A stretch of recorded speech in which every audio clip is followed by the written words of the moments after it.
చాలు. శ్రీరాముడి గురించి మనకు తెలిసిన రామాయణ గాథల్లోని విషయాలే కాకుండా వివిధ పురాణాలు మరియు పరిశోధనల ద్వారా తెలిసే మరికొన్ని ఆసక్తికరమైన మరియు అరుదైన విషయాలు ఇక్కడ ఉన్నాయి. శ్రీరాముడి గురించి అరుదైన విషయాలు. సూర్యవంశం. శ్రీరాముడు సూర్యవంశానికి చెందినవాడు. ఈ వంశానికి ఇక్ష్వాకు వంశం అని కూడా పేరు. అందుకే ఆయన్ని రాఘవ, రఘు మహారాజు వంశస్థుడు అని కూడా పిలుస్తారు. విష్ణు సహస్రనామం పురాణాల ప్రకారం ఒక్కసారి రామ అని ఉచ్చరిస్తే అది విష్ణు సహస్రనామ పారాయణంతో సమానమైన పుణ్యాన్ని ఇస్తుంది. దీనినే శ్రీరామ రామ రామేతి రమే రామే మనోరమే అనే శ్లోకం వివరిస్తుంది. శివభక్తుడు. శ్రీరాముడు విష్ణువు అవతారం అయినప్పటికీ ఆయన పరమశివుడిని ఎంతగానో ఆరాధించేవాడు. రామేశ్వరంలో శివలింగాన్ని ప్రతిష్ఠించి పూజించిన విషయం మనకు తెలిసిందే. అలాగే శివుడు కూడా రాముడిని తన ఆరాధ్య దైవంగా భావిస్తాడని శాస్త్రాలు చెబుతాయి. ఆదర్శ సోదరులు. రాముడు కేవలం లక్ష్మణుడికి మాత్రమే కాదు, భరత శత్రుఘ్నులకు కూడా ప్రాణసమానం. లక్ష్మణుడు రాముడితో అడవికి వెళితే భరతుడు రాముడి పాదుకలను సింహాసనంపై ఉంచి రాజ్యం ఏలాడు. సమాధి. జల సమాధి. తన అవతార పరిసమాప్తి సమయంలో శ్రీరాముడు సరయూ నదిలోకి ప్రవేశించి జల సమాధి పొందాడు. ఆయనతో పాటు అయోధ్య ప్రజలు కూడా వైకుంఠానికి వెళ్లారని చెబుతారు. మీకు తెలుసా? చాలా మందికి తెలియని విషయం ఏమిటంటే శ్రీరాముడికి శాంత అనే అక్క కూడా ఉంది. ఆమె దశరథ మహారాజు మరియు కౌసల్యదేవిల కుమార్తె. ఆమెను అంగరాజ్యపు రాజు రోమపాదుడు దత్తత తీసుకున్నాడు. శ్రీరాముడికి సంబంధించి ధనుస్సు పేరు శివధనుస్సును విరిచిన విషయం మనందరికీ తెలుసు. కాని శ్రీరాముడు స్వయంగా ధరించిన ధనుస్సు పేరు కోదండం. అందుకే ఆయన్ని కోదండరాముడు అని పిలుస్తారు. నీలిరంగు వెనుక రహస్యం. శ్రీరాముడిని తరచుగా నీలిరంగులో నీల మేఘశ్యాముడు చూపిస్తారు. ఆధ్యాత్మికంగా నీలమనేది అనంతానికి, ఆకాశం సముద్రంలాగా చిహ్నం. అంటే ఆయన గుణాలు మరియు శక్తి అనంతమైనవని దీని అర్థం. హనుమంతుడితో యుద్ధం. ఒక సందర్భంలో కాశీ విశ్వనాథుడి భక్తుడైన యయాతి విషయంలో శ్రీరాముడు మరియు హనుమంతుడు ఎదురెదురుగా నిలబడాల్సి వచ్చిందని కొన్ని పురాణ కథలు చెబుతాయి. అయితే హనుమంతుడు కేవలం రామనామ జపాన్ని నమ్ముకుని రాముడి బాణాల నుండి రక్షించబడ్డాడు. ఇది భక్తి యొక్క శక్తిని చాటిచెప్పే ఘట్టం. మర్యాద పురుషోత్తముడు. రాముడిని మర్యాద పురుషోత్తముడు అంటారు. అంటే హద్దులు మీరనివాడు అని అర్థం. కృష్ణావతారంలో భగవంతుడు లీలలు మాయలు చేస్తే రామావతారంలో కేవలం ఒక సాధారణ మనిషిగా ఉంటూ కష్టాలను అనుభవిస్తూ ధర్మాన్ని ఎలా ఆచరించాలో లోకానికి చూపించారు. వాలివధ వెనుక న్యాయం. వాలిని చెట్టు చాటు నుండి కొట్టడం వెనుక ఒక ధర్మ సూక్ష్మం ఉంది. వాలికి ఎదురుగా నిలబడితే ఎదుటివారి శక్తులు సగం వారికి వస్తుంది. అందుకే అధర్మాన్ని అంతం చేయడానికి రాముడు ఆ మార్గాన్ని ఎంచుకున్నాడు. ఒక విశేషమైన విషయం. రావణుడిని చంపిన తర్వాత లక్ష్మణుడిని పిలిచి, లక్ష్మణ, రావణుడు మహాపండితుడు, రాజనీతిజ్ఞుడు. ఆయన మరణించే లోపు వెళ్లి రాజ్యాధికారం మరియు జీవితం గురించి ఆయన నుండి పాఠాలు నేర్చుకో అని పంపారు. శత్రువులోని గొప్పతనాన్ని కూడా గౌరవించడం రాముడి సంస్కారం. రాముడి పట్టాభిషేకం లేదా అయోధ్య విశేషాల గురించి. రావణుడికి అంతిమ సంస్కారం.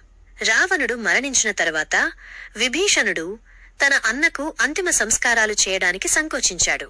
అప్పుడు శ్రీరాముడు, మరణంతో పగ ముగిసిపోతుంది, నువ్వు చేయకపోతే నేనే స్వయంగా అతనికి అంతిమ సంస్కారాలు నిర్వహిస్తాను అని చెప్పి రావణుడి పాండిత్యాన్ని గౌరవించారు. ఏకపత్ని వ్రతుడు. ఆ కాలంలో రాజులు ఎంతమందినైనా వివాహం చేసుకునేవారు. దశరథుడికి 3 భార్యలు ఉన్నట్లు. కాని శ్రీరాముడు మాత్రం సీతమ్మను తప్ప మరెవరిని వివాహం చేసుకోనని ప్రతిజ్ఞ చేసి ఏకపత్ని వ్రతుడుగా నిలిచారు.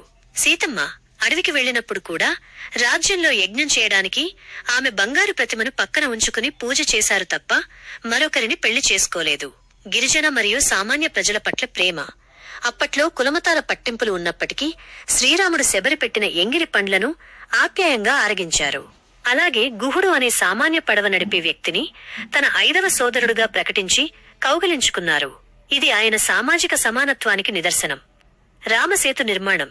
సముద్రంపై వంతెన కట్టేటప్పుడు నలుడు, నీలుడు అనే వానర ఇంజనీర్ల పర్యవేక్షణలో రాళ్లు నీటిపై తేలాయి. అయితే ఒక ఉడుత తన శక్తి మేరకు సాయం చేస్తుంటే రాముడు దాన్ని ప్రేమగా నిమిరారు. అందుకే ఉడత వీపుపై 3 గీతలు, రాముడి వేలి ముద్రలు ఉంటాయని నమ్ముతారు.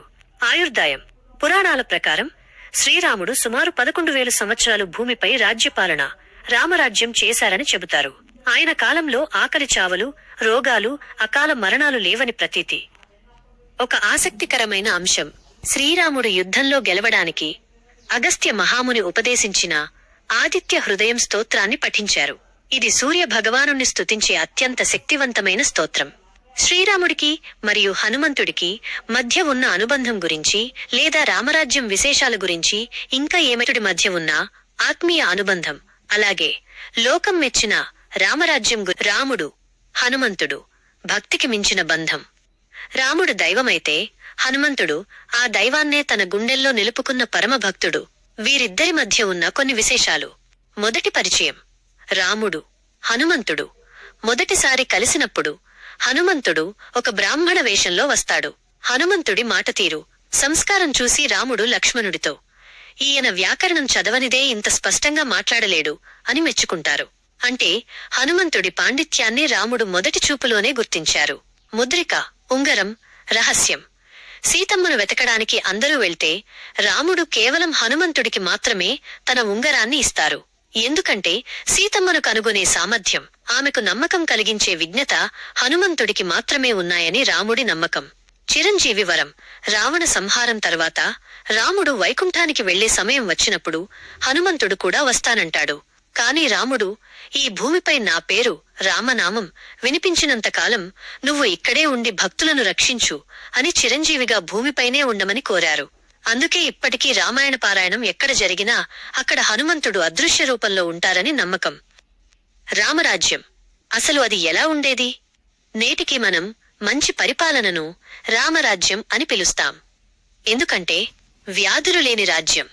రామాయణంలోని ఉత్తరకాండ ప్రకారం రాముడి పాలనలో చిన్న పిల్లలు చనిపోవడం కాని, అకాల మరణాలు కాని ఉండేవి కావు.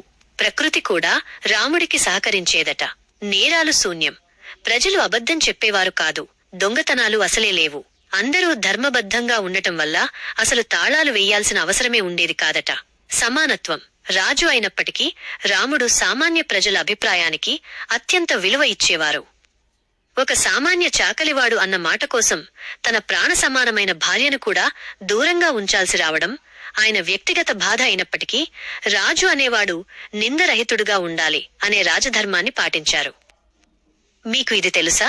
రాముడు తన రాజ్యంలో ప్రజల కష్టసుఖాలు తెలుసుకోవడానికి వేగుల ద్వారానే కాకుండా స్వయంగా మారువేషంలో నగరం తిరిగేవారు. ఆయనకు తన సుఖం కంటే ప్రజల సంతోషమే ముఖ్యం. చక్కగా వినండి. ఇంకొంచెం కథను వినిపించాలనుకుంటే మీరు ఫుల్గా వీడియో చూసి లైక్ చేయండి. సబ్స్క్రైబ్ చేయకపోతే ఇంతవరకు సబ్స్క్రైబ్ చేయండి, వేరే వాళ్ళకి పంపించండి. జై శ్రీరామ్ అనండి. ఈ కథను ఎవరైతే వింటారో వారికి సర్వ సుఖాలు, ఆరోగ్యం కలుగుతుంది. జై శ్రీరామ్. ఓం సూర్యదేవాయ నమః.